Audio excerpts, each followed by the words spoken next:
Question है।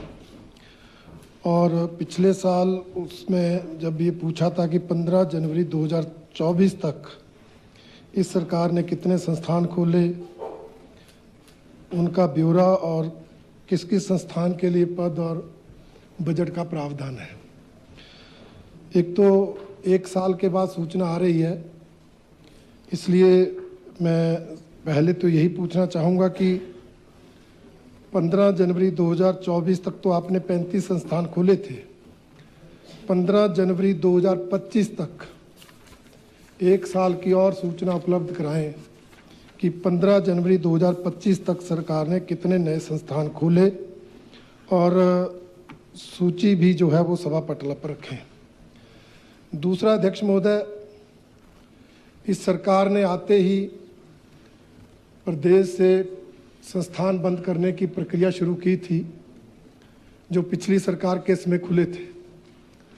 और जब हमने विषय उठाया था तो माननीय मुख्यमंत्री जी ने कहा था कि इन संस्थानों के लिए बजट का प्रावधान नहीं, इन संस्थानों के लिए पोस्ट क्रिएट नहीं, पद सृजित नहीं, इसलिए हमने इनको डिनोटिफाई किया है। और हम जो अब संस्थान खोलेंगे उनके लिए बजट का प्रावधान भी करेंगे और पोस्टें सृजित ही नहीं, भर्तियां करके जैसे ही संस्थान खोलेंगे वैसे ही उनको वहां पर पोस्टिंग दे देंगे। परंतु सरकार ने ही जो लिखित उत्तर यहाँ पर दिया है 35 संस्थानों का ही, उसमें से अधिकतर संस्थानों में बजट का प्रावधान नहीं है, अनेक स्थानों में पद सृजित नहीं है, भरने की प्रक्रिया तो दूर, पद सृजित पर नहीं है। इसलिए ये जो विरोधाभासी कार्य ये सरकार कर रही है, इसकी तो हम कड़ी निंदा करते हैं। परंतु मैं आपके माध्यम से माननीय उप मुख्यमंत्री महोदय से पूछना चाहूँगा कि आप कब तक इन संस्थानों को बजट का प्रावधान कर देंगे और कब तक इन संस्थानों के लिए पोस्टें सृजित करके भरकर वहां पर तैनाती दे देंगे। ये 3 सप्लीमेंट्री मैंने आपके माध्यम से। उप मुख्यमंत्री महोदय। माननीय अध्यक्ष महोदय, माननीय सदस्य ने पहले क्वेश्चन पूछा है 2024 तक का। हमने 2024 तक का यहाँ पे रख दी है, स्थिति क्या है। अभी ये कह रहे हैं कि उसको 1 साल और आगे बढ़ाओ, तो नहीं, अभी आपने पूछा है, जैसे ही सूचना हमारे पास आती है हम आपको उपलब्ध करवा देंगे। दूसरा, अध्यक्ष महोदय, ये जानना चाह रहे हैं कि उसके बाद जो खुले उसकी सूचना। नहीं सर, ये इन्होंने कहा कि जो इनके इसमें के संस्थान थे वो रद्द किए गए।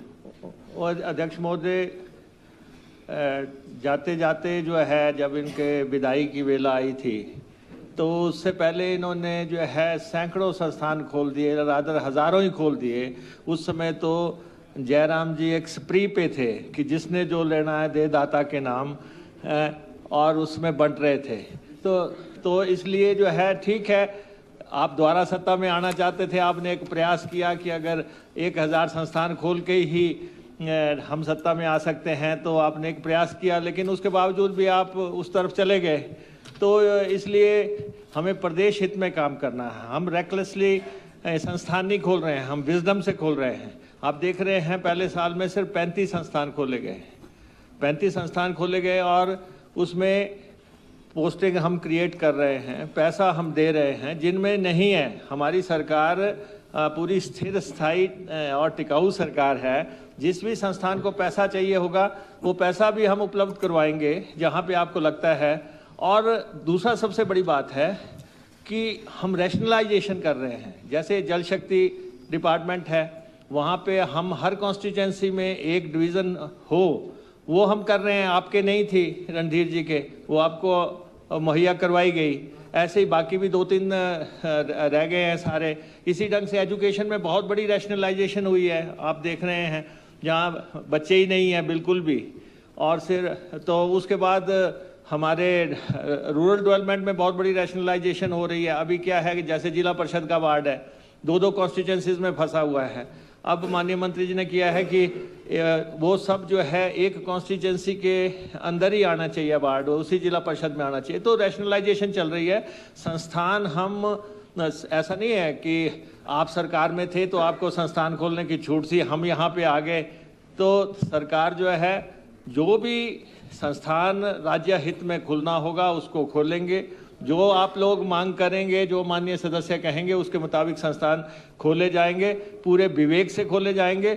लेकिन प्रदेश की संपदा इसमें अंधे तरीके से लुटाई नहीं जाएगी। नेक्स्ट